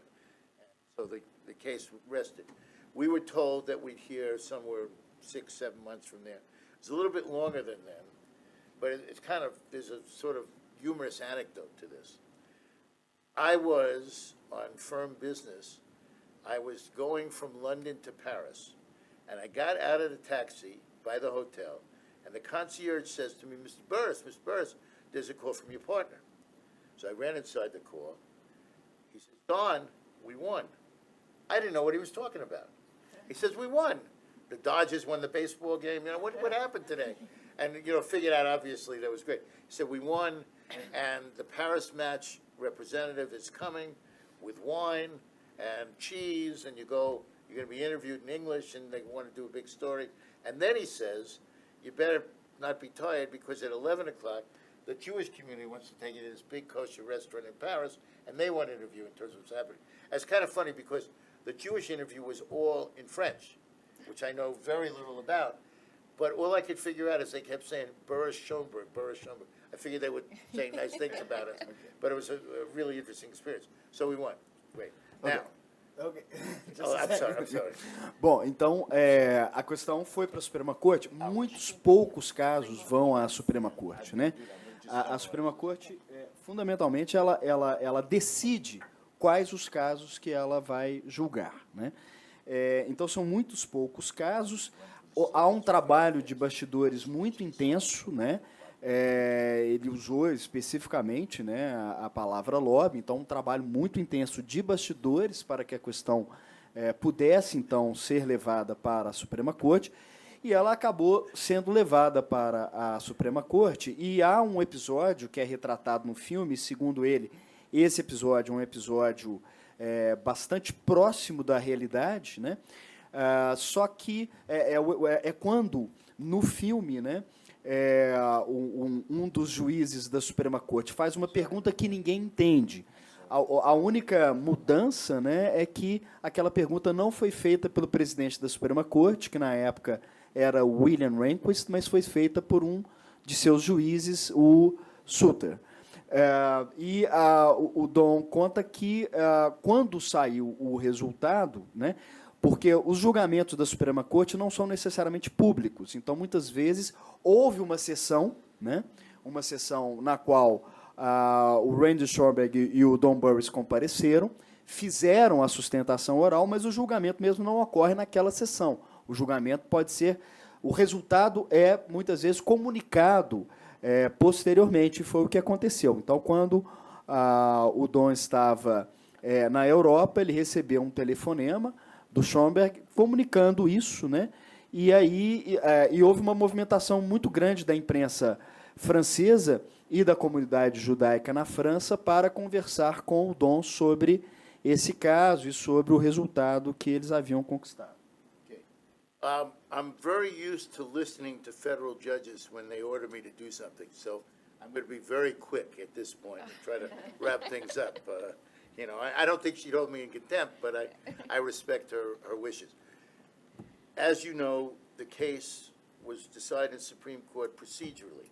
Then you have to go all the way back to the district court and try it again, another 5 years for a 93-year-old woman. Unlike the movie, she didn't want to do that, and we didn't want to do that. But everybody else in America wanted us to spend the 5 years because we had beaten the bad guys, and we want to take it through the Supreme Court. But as you all know, it's up to the client to do what the client wishes. We had an arbitration in Austria, just the way it was shown in the movie, one arbitrator by us, one by the other side, and then they chose a third arbitrator. We ended up about 9 months later winning 3-0. We even got theirs. A little footnote on that, how did I find out? This time I'm in Beijing. I'm in a gym in Beijing, and Randy calls. Says we won. This time I knew what he was talking about, basically. But he did tell me, when we were practicing law, he wanted me away whenever he had to announce important cases. So that was important. What I'd like to do is, I'm just going to run through, with the judge's permission. Okay. I want to show you, give you an idea of what's happened in the 20 years since then. Bom, então, essa vitória foi fundamentalmente para determinar a jurisdição, né, sobre a questão. E foi definido que os Estados Unidos teria jurisdição para decidir a questão. Mas, após essa decisão da Suprema Corte, o Rand e o Don, eles optaram por um juízo arbitral na Áustria, né, na própria Áustria. E nesse juízo arbitral na Áustria, eles foram vencedores. Foi reconhecida a propriedade da Maria Altman em relação àqueles quadros. We found the Picasso painting. We went through years of litigation with people in Chicago. Ultimately, it was settled, and the person who owned the painting, he was the grandson of the first owner, was able to get $6.5 million for this. He was a law student. Unfortunately, he quit law school because he got $6.5 million. If you got $6.5 million, would you quit law school? Of course not. It's too important. The other thing about the case, the Bennington case, that's sort of interesting about this, is the opponent, the woman who had bought it with her husband who passed away, her best friends were named Lonnie and Nancy. They lived in a White House in Washington, D.C. Ronald Reagan. Yeah. So we had a tough fight on that one, you know, in terms of what was going on. You Bom, know? então ele está falando de outros casos, né? A recuperação desse quadro, do Picasso, né? E um dos quadros que foram recuperados estavam com o casal Reagan, né? Ronald and Nancy Reagan, que foi presidente dos Estados Unidos e a primeira... This had been a lost painting, and we found, you know. So this is one of those examples where I told you later on they come up, and it was found by a group in Europe, and they hired us to work for them. Então, muitas vezes o quadro é encontrado, né, em outras famílias ou em outras galerias, outros museus, e o escritório ele é contratado para buscar recuperar esse quadro e trazer para a família que os teve confiscados pelos nazistas. Good story on this. We wrote to the people who were responsible. They said, we agree, it's a looted painting, we want to pay the family back. We agree it's worth $1 million. We didn't have to do much legal work. We had a contingent fee on that one. Nice, it was pleasant. Nobody really got drained. And it's a nice little painting. Okay, this next one, Canaletto, very famous person, did a lot of them. Found in a museum in France, not Paris, outside of Paris. I called the lawyer for the museum. She was very nice. She admitted it was a looted painting. She admitted it was worth about 3 million euros, but she said, we don't have the money. Stay with this just for a second. And so they had to raise the money. So I spent a year and a half getting nervous about these people because they couldn't raise the money. I don't know if you've ever dealt with the French, but dealing with the French is an interesting story in terms of what happens. We're just about to say either we give up or we sue in Europe, which is dangerous because we don't know really what the laws are. And I get a call in the early morning from the lawyer. She says, we're sending the money to your trust account. So it worked out very well for our client in terms of what's happening. Next. I have one question with this. You ready? I go all over the world and I ask this question. Has anybody in this room ever seen a terrible TV program called Desperate Housewives? Yeah. Oh, you admit it? Yes. You admit it? Judges even? Anyway. Eu não sei o nome do programa em português. Back. É esse mesmo? Just go back for a second. This was the backdrop. This introduced the painting on the channel in America, up and down. It's a very famous painting by Lucas Cranach. It's beautiful painting. It may be worth 50 million or who knows what it's worth. This is a case that's gone up and down in the federal courts. It's still there in terms of what's happening because it was owned by a Jewish dealer, but then Hermann Göring took it. And then it went back to the Dutch, and the Dutch sold it to a man in America who said, my family owned that painting, was stolen by the Russians in the first place, you know. You know, you ever eat beef stroganoff? You hear that name? Mm-hmm. Captain Stroganoff. His family developed the Stroganoff recipe. I can give you the recipe. We got it one day. Anyway, so he claimed it. It's now in the museum in Pasadena, beautiful place. I want to tell you one little thing. There are materials that I put together on the lecture, including the pictures and the like, and I'm making them available through Jose, who can email them to every one of you, and if you like it as research materials. it's my pleasure and honor to send them. Bom, That's the man, yeah, that's the man who was the guy who was interrogated. They found 1,400 pieces of work there, ordinary apartment there. Okay. So you can go to the next one. bom, aqui ele está falando de outros casos, né? Então, um caso que, na verdade, os primeiros, aquele quadro Adão e Eva, né? Aqueles quadros Adão e Eva, primeiramente foram Yeah. foram confiscados pelos russos, né? This is a book about the paintings we recovered on behalf of the family. That's the same family who had the Adam and Eve paintings. So we got a lot back from the Dutch.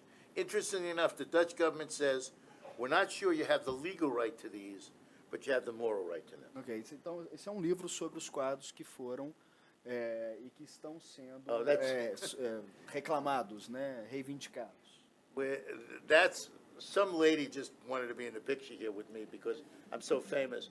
But that's a famous painting we got back. They had a little ceremony at the Art Museum. Esse é um quadro que eles recuperaram e aí é uma foto, né, do Dom com a Patricia. I'll just, closing, very brief story.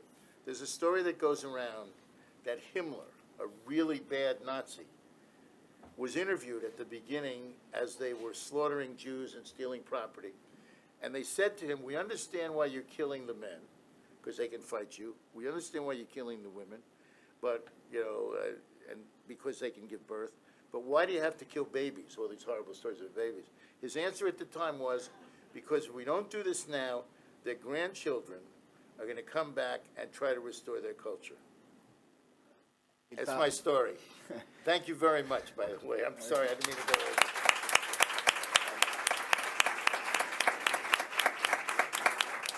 And if anybody has, however you want to work it, if you want Então, questions. só para, né, ele estava falando de uma declaração do Himmler, um dos líderes nazistas, né?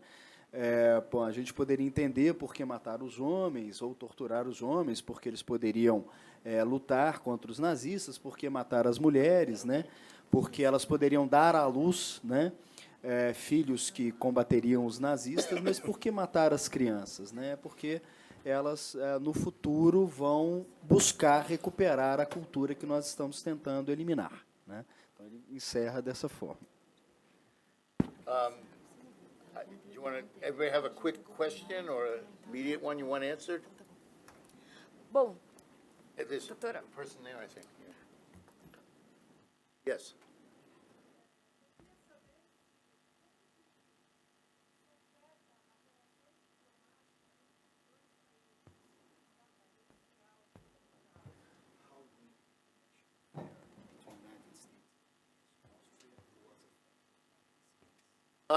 Actually, it's interesting because while the government in power was being bad, not giving the property, there were many politicians in Austria who favored restitution to Jewish people. You know, like anyone else, they're practical, they get votes. And there's a group, a political party there. The relations were not affected in the end. What Austria did is they opened the Belvedere Gallery 24 hours a day for about a week. And they had a little bit of a semi-nasty note that said, this firm of Burris and Schoenberg did the following, you know. I didn't go to Austria at that time. I didn't think it was a great idea. But it was okay. It didn't affect it. And we were afraid, by the way, if we had to take this case all the way and we had a judgment, how do you enforce a judgment against Austria and the United States, you know? They don't carry property around with them. So we were concerned about that. And that would have been a real problem with international relations, you know, in terms of what happened. Na verdade, na Áustria há uma divisão. Existem aqueles que são a favor da restituição, né? Então, ele entende que afetou de uma forma bastante secundária, né? Mas que para ele e para o Schoenberg talvez não seja recomendável visitar a Áustria. bom, desculpa, eu vou passar a palavra agora para a doutora Roberta, porque nós estamos um pouquinho apertados no tempo. Se sobrar tempo ao final, aí sim a gente abre para as perguntas. A doutora Roberta, ela é historiadora formada pela PUC São Paulo, com especialização em comunicação empresarial pela Escola Superior de Propaganda e Marketing, pós-graduada em curadoria de arte pelo SENAC, criadora do Gabinete Cultural Sandfeld, com experiência na coordenação de projetos, diretora executiva do Museu Judaico Judaico de São Paulo e curadora da exposição As Meninas do Quarto 28, sobre arte para crianças no gueto de Terezin durante a Segunda Guerra Mundial. Passo a palavra para... Bom dia a todos. Dá para escutar? Obrigado pelo convite, obrigado, desembargador Lunardelli, obrigado, EMAG, obrigado, Mr. Burris, pela sua presença aqui no Brasil. E poder juntar direito e arte é uma paixão. Faz muito tempo que eu e meu marido tentamos fazer essa correlação entre o direito e a arte, então hoje é um dia bastante especial para mim. O Museu Judaico de São Paulo, ele tem duas áreas diferentes. A primeira é o Centro de Documentação e Memória, um lugar de pesquisa, onde nós temos 1 milhão de páginas de documentos, 100 mil fotografias, 400 entrevistas de história oral. E é um lugar aberto para pesquisadores, fica em Pinheiros, vocês estão todos convidados para vir conhecer. A segunda área é o museu propriamente dito, que está sendo restaurado e vai ser inaugurado em abril do ano que vem, no antigo Templo Betel, Rua Martinho Prado, com a Vaiandava e 9 de julho. Vocês já devem ter passado e visto a reforma. Nós vamos falar sobre a presença dos judeus no Brasil e nós queremos mostrar as diferentes maneiras de se praticar o judaísmo, como os judeus são diferentes, como eles foram bem recebidos no Brasil, mostrar o Brasil como um país de tolerância e de inclusão. Na área referente à história do Brasil, nós vamos mostrar assim, a presença dos judeus nesses 500 anos. Brasil colônia, Brasil república, imigração do século XX. E, quando chega na década de 40, a gente faz uma quebra no museu, onde a gente vai falar sobre estereótipos e preconceitos, para daí poder entrar na aula de Holocausto. Porque se a gente vem falando de inserção e de tolerância, a gente tem que fazer essa quebra para poder falar de Holocausto, porque ninguém consegue entender exatamente o que foi esse Holocausto se a gente não fizer essa parada. Bom, então, acho que aqui se junta com o que o professor Burris estava falando. Em cima do quadro do Klimt, eu gostaria de fazer a seguinte pergunta. Ele chamava Retrato de Adele Bloch-Bauer I. Mas, quando os nazistas confiscam e levam para o Belvedere, eles trocam o nome para a Dama Dourada. Isso é, de uma maneira, uma forma de roubar a identidade dos judeus. Você quebra o que você tinha antes. Você aniquila essa identidade judaica, né? Que é o que os alemães pretendiam, exterminar a cultura dos judeus. E, evidente, de todos os outros que não eram arianos.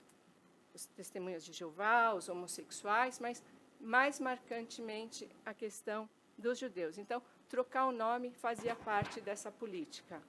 Imagina que eles iam colocar a Mona Lisa deles no Belvedere com o nome de uma mulher judia. Então, essa é a primeira questão.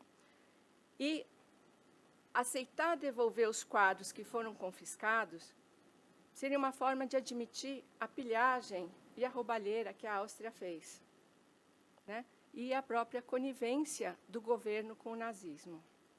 Então, o que eu vou perguntar para o professor Burris é essa questão. Por que os países demoram tanto para restituir essas obras de arte? Porque, se eles admitem que eles roubaram, eles estão admitindo que eles foram coniventes.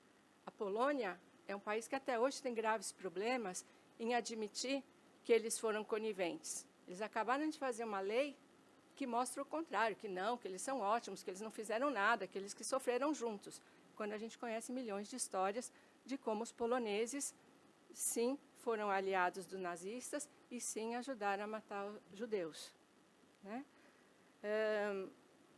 Acho que, por causa do adiantado da hora, eu vou colocar 3 questões juntas que o professor Burris pode nos responder. Eu faço a pergunta em português e você traduz, José? Pode ser em inglês. Pode ser em inglês? Então, tá bom. Então, Okay. which was the main purpose of the Nazis seizing works of art from the Jews. What explains the resistance of the countries in repatriating the looted paintings? And one more, was the process somehow a way of forcing Austria to take its responsibility for war crimes, unlike Poland that denies its participation and says that they were a victim of the Nazis? Okay, let me get them one at a time, okay? The first one, just the gist of it. I understand what you're asking. Which was the main purpose of the Nazis? Okay, the Nazi purposes, okay. I would say, and it's only a ranking you can have, I mean, obviously hatred of the Jews and making the Jews into a scapegoat because so many of the paintings were Jewish was one motivation. A second one was to destroy the culture because they really wanted to destroy the culture of every country they overran. And a third one was greed.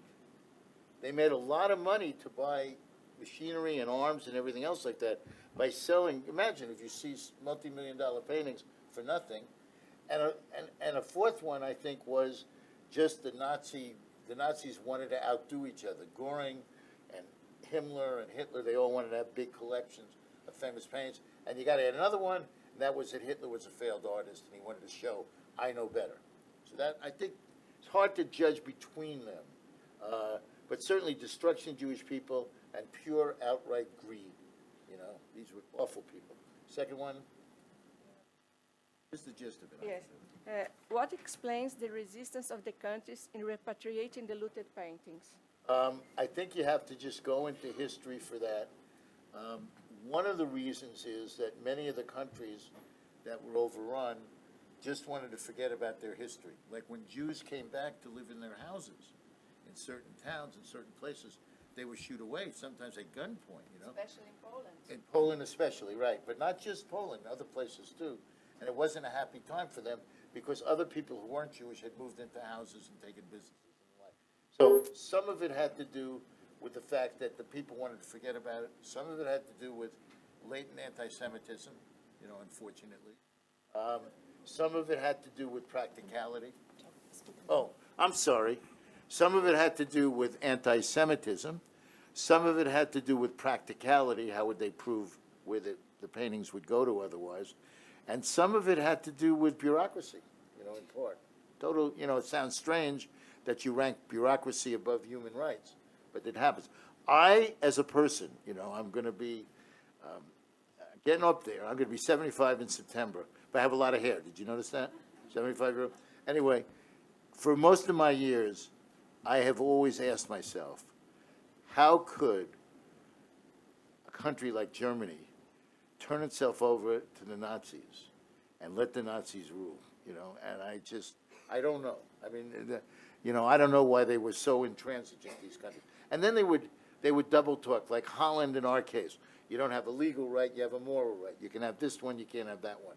So there were interests there that were playing away in terms of what was happening when there was pressure on. Third one was?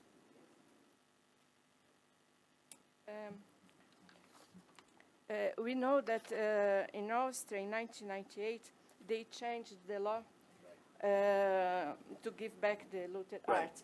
And it was a kind of RPA, wasn't it? Yes. What happened was they had a law originally, and then they strengthened it some. Virtually every one of the occupied countries, except for Poland. But by the way, Poland has a law now. It's a horrible law. It says what you can't talk about the Holocaust and things. It's horrible. So it's going in the wrong direction. But all the countries except Poland have a statute. But as judges, you would know and understand, it's not self-executing. It's not like you go there and you make an application and you get it. You have to sue under the law. And so they've been very narrow in construing it. We tried. The original cases, we tried to go under the we tried to go under the Austrian law, the newer law, and it didn't work because of security, you know. Mm-hmm. But in the end, the arbitrators, you know, were fair and ruled for us, basically.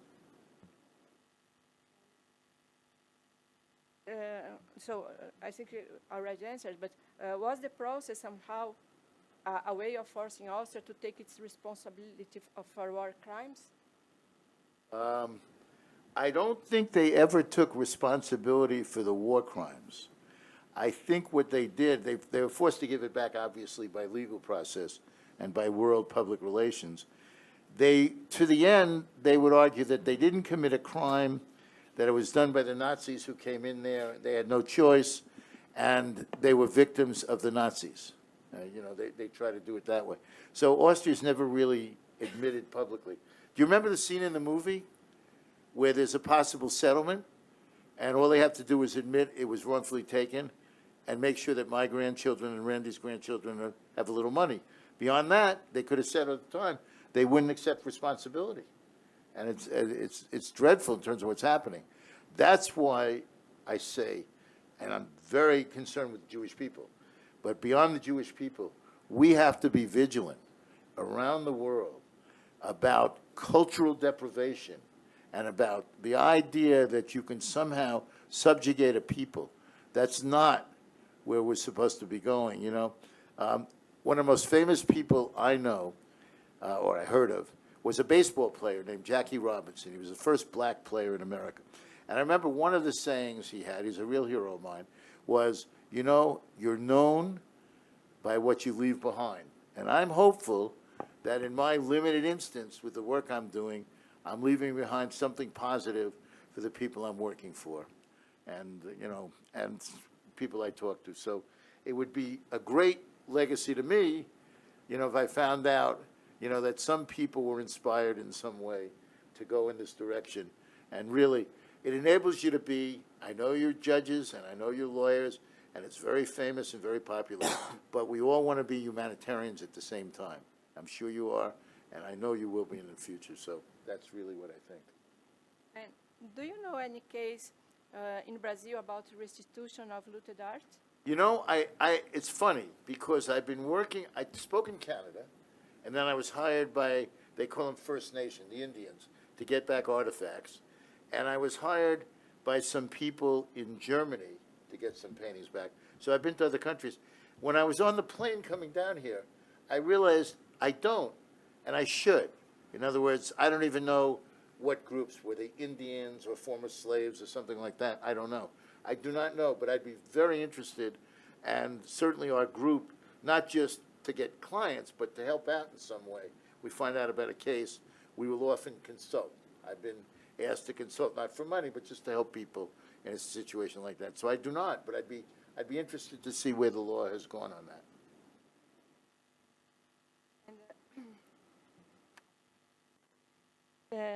Do you believe that other heirs of Nazi art dealers could be investigated to see if they still have works of art belonging to Jews, as happened to Cornelius Gurlitt?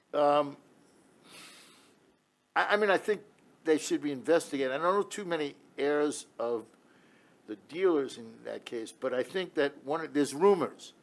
There's rumors that some very big museums around the world have secret chambers underneath. You need 3 locks to open the door, and they have secret looted paintings. I like to think in this day and age that that would be rare, you know, that people, but I don't know. You know, people are greedy, you know, things like. Also, some cases, there's a case, Casira, in my papers, and I will get those papers to you, where it's Spain is the defendant. They didn't steal the paintings, but the Spanish Museum ended up with them. So you have, they didn't commit the war crime, you know, but they have it now in their possession. So you don't have that issue necessarily. More questions? I think there's a young lady there who had her hand up. First row. Did you have a question? Mais alguma consideração a fazer? Deixa a audiência falar, depois eu posso perguntar. Pode perguntar, por favor.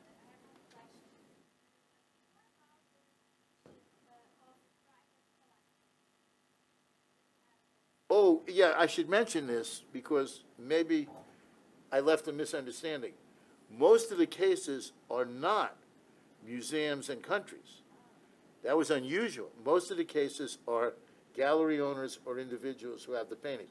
For example, the Picasso case I told you about, where the woman was very friendly with President Reagan, totally, you know, individual in terms of happening. So yes, the answer is most of our cases actually involve individuals, and they try to argue, I didn't know, or it's too late, or other things like that procedurally. Mais alguma Anybody questão? else with a burning question? You want to get your money's worth? Somebody's buying me lunch, so, and, anyway. All right, you can ask him at some time if you happen to see me in the street. I really appreciated the invitation to come here. I'm going to go north. Where am I going? To João Pessoa. John Pessoa, and I'm going to chair a lecture for 3 days on art and culture. And I'm really excited about that, although I was just equally excited to speak to the Court of Appeals. Thank you so much.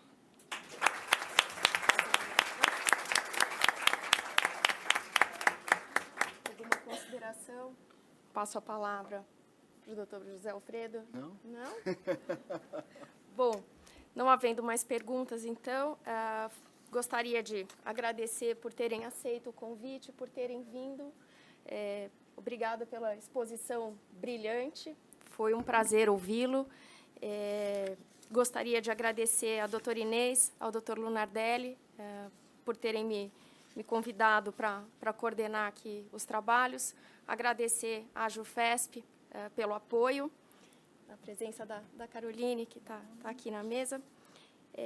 Não havendo mais questões, então eu declaro encerrado o evento. Obrigado mais uma vez. Well, when I was clapping for you, I think. When I come back from a federal court case and I tell my wife the judge said something nice about me, I really feel good. So I assume there was something nice in that decision. Thank you. Jose, great job.